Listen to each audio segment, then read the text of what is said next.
안녕하세요 기철 여러분들, 멋진 기영입니다. 대호평 중인 썬더볼츠 다들 재밌게 보셨나요? 오랜만에 맨몸 격투 히어로들을 주인공으로 한 예전의 마블 느낌을 살린 영화였는데요. 또한 센트리라는 압도적인 초인의 능력이 매우 인상적이었죠. 이번 시간에서는 썬더볼츠 멤버 중 어떤 인물들이 순위를 차지했는지 한번 알아보도록 하겠습니다.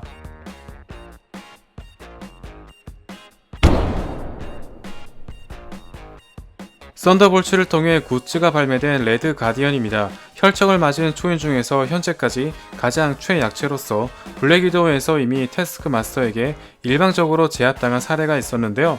다만 수백 미터에서 떨어지는 거대한 거물 파편을 무려 맨몸으로 받아낼 정도로 맷집 하나만큼은 무식하게 강력한 편이었습니다.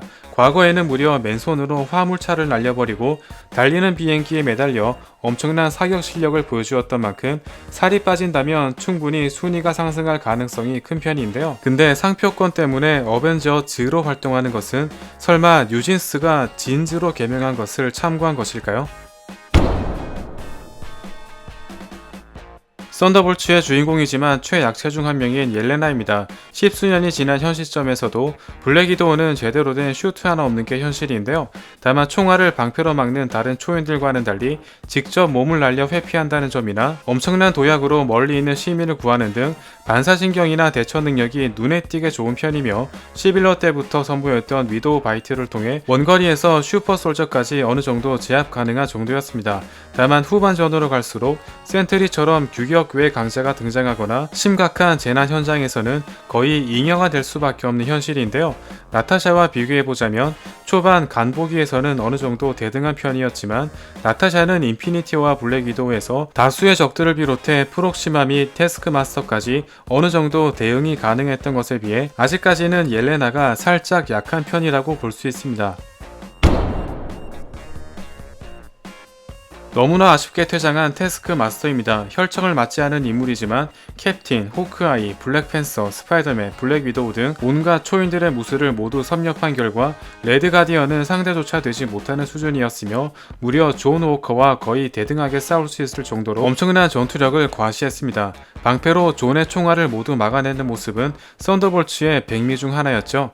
다만 고스트의 기술은 따라하지 못하는 넘사벽 능력일 뿐더러 존 워커 같은 현역 초인들과의 대전에서는 신체 스펙부터가 넘사벽이었습니다. 또한 고스트나 존 워커가 쓰는 총이 일반 영화에서도 등장하는 평범한 권총인 걸 감안한다면 슈트의 방탄 기능이 전혀 없는 편이라고 볼 수 있는데요. 등장하자마자 10분 만에 사망하는 어이없는 모습으로서 개인적으로 이번 영화에서 가장 오게티였습니다. 7년 만에 다시 복귀한 고스트입니다. 과거 아버지가 연구하던 실험의 사고로 인해 몸이 분자 형태로 찢어지고 결합하는 능력을 얻게 되었지만 오랜 기간 쉴드 요원으로 이용당하는 등 꽤 불행한 과거를 지니고 있습니다. 복장이 훨씬 간지나게 업그레이드 되었으며 초반 지하 연구실 전투에서 태스크 마스터를 날려버리고 죽여버리면서 단연 가장 임팩트 있는 연출을 보여주었다고 해도 과언이 아닙니다. 다만 고스트의 특성인 물질 통과는 지속시간이 1분 정도로 한계가 있는 편이며 과거 앤트맨과 와스프의 협공에 밀리는가 하면 특수한 음파 공격에 굉장히 취약하다는 큰 약점이 있습니다. 능력 자체는 굉장히 고성능이지만 너무나 쉽게 카운터치는 모습을 통해 중후반부터 존재감이 아예 사라지는 등 개인적으로 태스크 마스터와 함께 굉장히 아쉬운 인물이었습니다. 썬더볼츠에서 서열 정리를 끝내버린 존 워커입니다. 캡틴의 방패수를 그대로 따라하는 태스크 마스터를 상대로 거의 유효타를 허용하지 않은 채 깔끔하게 보내버렸으며 옐레나를 가리고 있는 책상을 한 번에 치워버리고 위도우 바이트에 감전되는 와중에도 그녀에게 칼을 들이미는 등 거의 생전 캡틴의 버금가는 전투력을 보여주었습니다. 옐레나와 태스크 마스터가 초인이 아니기 때문에 당연한 것이지만 그녀들의 전투력이나 장비 또한 무시하지 못하는 편인데요. 또한 수십 미터를 단번에 도약할 정도로 기존의 캡틴이 보여주지 못한 움직임까지 선보였습니다. 드라마에서는 윈터솔저와 버키 두 명을 동시에 상대했을 정도인데요. 개인적으로 윈터솔저, 존 워커, 샘 윌슨, 레드 가디언 이 4명을 주인공으로 하는 드라마가 만들어진다면 굉장히 재미있지 않을까요? 과거 쫓기던 신세에서 어느덧 의원까지 진출한 윈터 솔저입니다. 세뇌되었을 때와 아닐 때의 전투력 갭 차이가 좀 큰 편으로서 드라마에서는 어느 정도 제한 목적으로 싸웠던 만큼 팔콘과 덤볐음에도 존 워커에게 밀리는 모습을 보이기도 했지만 세뇌되었을 당시 거의 캡틴과 호각으로 싸울 정도로 모든 면에서 압도적인 능력치를 보여주었습니다.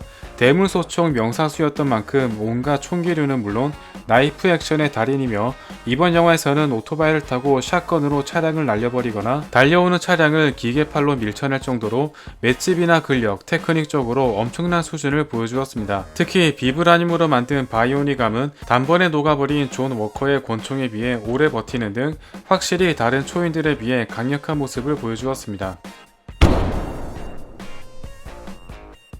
썬더볼츠에 등장하기엔 너무나 강력한 센트리입니다. 슈퍼맨과 홈랜더를 적절히 섞은 굉장히 멋진 존재로서 아직 마블이 살아있음을 느낄 수 있었던 인상적인 연출을 보여주었습니다. 마치 고조 사토루의 무한처럼 염동력을 이용해 자신에게 다가오는 공격을 모두 일정 간격으로 막아버리는가 하면 기억 간섭, 비행 능력, 초고열 발산 등을 비롯해 그림자 능력으로 사람들을 자신의 정신세계로 끌어들이며 뉴욕 전역의 영역 전개를 펼치는 등 그야말로 거의 신적 존재나 다름없는 수준을 보여주었습니다. 그림자 상태에서는 물리 공격이 일절 통하지 않을 뿐더러 옐레나처럼 어지간히 마음을 주고받은 상대가 아니고서야 정상적인 방법으로 공략하기란 불가능하다고 해도 과언이 아닌데요. 멀티버스 사가 중 최강자에 속하는 아담 워록보다 훨씬 강력하며 인간의 신체를 지닌 닥터 스트레인지조차 작가의 마음대로 승패를 논할 수 있을 정도였습니다. 카산드라나 스칼렛 위치 정도는 데려와야 되겠죠. 근데 이쯤 되면 뉴욕에 사람이 살면 안 되지 않을까요? 오은영 박사님으로 변신한 옐레나입니다. 다정하고 따뜻한 말로 센트리 내면에 있는 밥을 다독이면서 그의 불안정한 정신세계를 치유한 결과 센트리를 진정시키는 데 성공했는데요.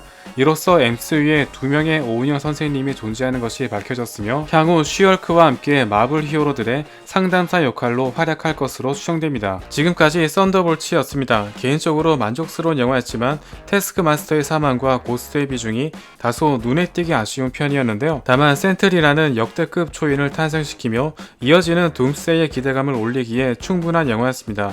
앞으로 개봉될 판타스틱4 역시 기대해보도록 하겠습니다. 다음 시간에도 재미있는 리뷰로 돌아오겠습니다. 감사합니다.